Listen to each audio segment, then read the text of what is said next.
नमस्कार दोस्तों, मेरा नाम है मोहित मर्दाना और आप देख रहे हैं मीम समाचार। बख्शोदी को चाहिए एक नया नजरिया। हमारी पहली खबर है देहरादून से, जहां के प्रेम नगर इलाके से एक अजीबोगरीब मामला सामने आया है। यहां पर एक निजी संस्थान से बीटेक करने वाली एक 24 वर्षीय युवती उसी युवक के साथ भाग गई, जिसके साथ 4 महीने बाद उसकी शादी होने वाली थी। पुलिस को जब इस बात की जानकारी हुई तो उन्होंने आपकी और मेरी ही तरह युवती के प्रेग्नेंट होने की आशंका जताई, पर ऐसा नहीं था। इसके बाद पुलिस ने अपनी तफ्तीश जारी रखते हुए युवती के फोन को टैप करना शुरू किया। इसके बाद जो सामने आया उससे पुलिस वालों के होश उड़ गए।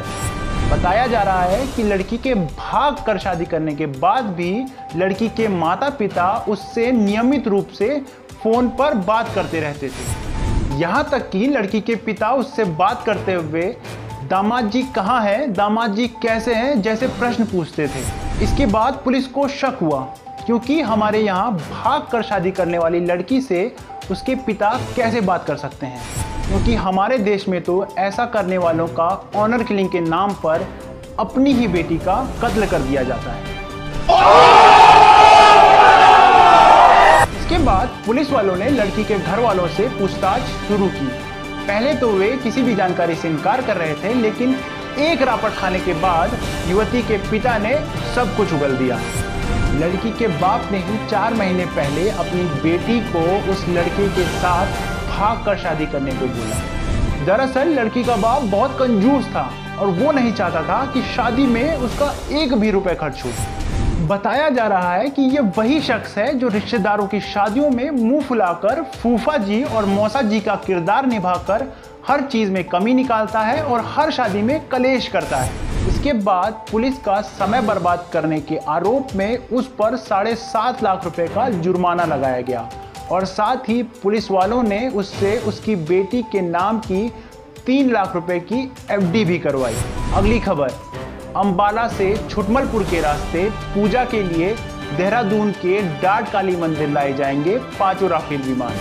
तो हमारी अगली खबर है अंबाला से, जहां फ्रांस से अंबाला एयरबेस पहुंचे 5 राफेल विमान पूजा के लिए देहरादून के डाट काली मंदिर लाए जाएंगे। यहाँ पर सुबह 5:30 बजे पंडित जी 5 राफेल विमान की पूजा करके उन पर स्वास्तिक के चिन्ह लगाएंगे और साथ ही दुर्घटना नाशक यंत्र भी लगाएंगे।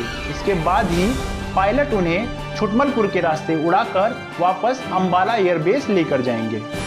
बताया जा रहा है कि उत्तराखंड से ताल्लुक रखने वाले भारतीय रक्षा प्रमुख बिपिन रावत ने प्रधानमंत्री मोदी से ऐसा करने का आग्रह किया था।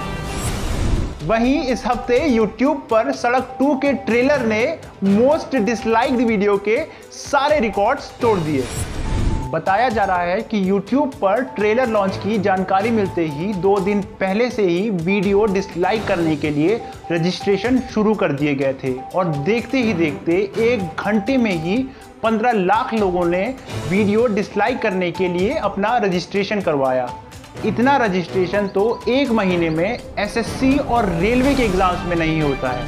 बहरहाल वीडियो लॉन्च होते ही इस पर व्यूज से ज़्यादा डिसलाइक आने लगे और 4 दिन बाद डिसलाइक का यह आंकड़ा 10 लाख पार कर चुका है। और भारत की सड़कों में गड्ढों को देखकर इतनी गालियां लोग नेताओं को नहीं देते हैं जितने इस वीडियो पर डिसलाइक आए हैं। हमारी अगली खबर है नई दिल्ली से, जहां सरकार ने संसद में एक बिल पारित किया है जिसके अनुसार अब सरकारी नौकरी के लिए युवाओं को अपनी जन्म कुंडली दिखानी होगी। जी हाँ, बताया जा रहा है कि बच्चों को सरकारी नौकरी में दिक्कत ना हो, इसके लिए कई लोग स्कूल में अपने बच्चों की उम्र 2, 3, 4 या 5 साल कम लिखवाते हैं, जिसके बाद 30 साल का अधेड़ युवक भी 25 साल की नौकरी के लिए आवेदन करता है। जाहिर है इस बिल के पारित होने के बाद भारत में युवाओं की संख्या में भारी कमी देखने को मिलेगी और यदि ये बिल पारित हो जाता है तो 1 लाख फॉर्म भरने वाले लोगों में से 96,000 तो पहले ही रिजेक्ट हो जाएंगे, क्योंकि कुंडली में तो एक्चुअल डेट और टाइम दर्ज होता है। हमारी अगली खबर है लखनऊ के एक ऑफिस से, जहां सौरभ नाम का एक युवक अपने ऑफिस से वर्क फ्रॉम होम लेने के लिए जानबूझकर अपने बॉस के सामने छींकता था, और साथ ही जब उसका बॉस अपने कैबिन में उससे कोई फाइल मंगाता था तो वो उससे पहले अपने ऑफिस की छत पर जाकर 15 मिनट तक कड़ी धूप में खड़ा रहता था ताकि उसका शरीर गर्म लग सके। और फाइल देते समय वो अपने बॉस के हाथ को जानबूझकर टच करता था ताकि उसके गर्म शरीर का एहसास उसके बॉस को भी हो सके और उसे वर्क फ्रॉम होम मिल सके। पर 3 दिन बाद ही वीकेंड पर उसके बेस्ट फ्रेंड ने ही उसका ये भांडा फोड़ दिया। उसका बेस्ट फ्रेंड बॉस के साथ बैठकर शुक्रवार की रात को शराब पी रहा था। बॉस ने इस बात का जिक्र किया और सौरभ को मंडे से वर्क फ्रॉम होम देने की इच्छा जताई, पर उससे यह सुना नहीं गया और उसने सौरभ की सारी पोल बॉस के आगे खोल दी।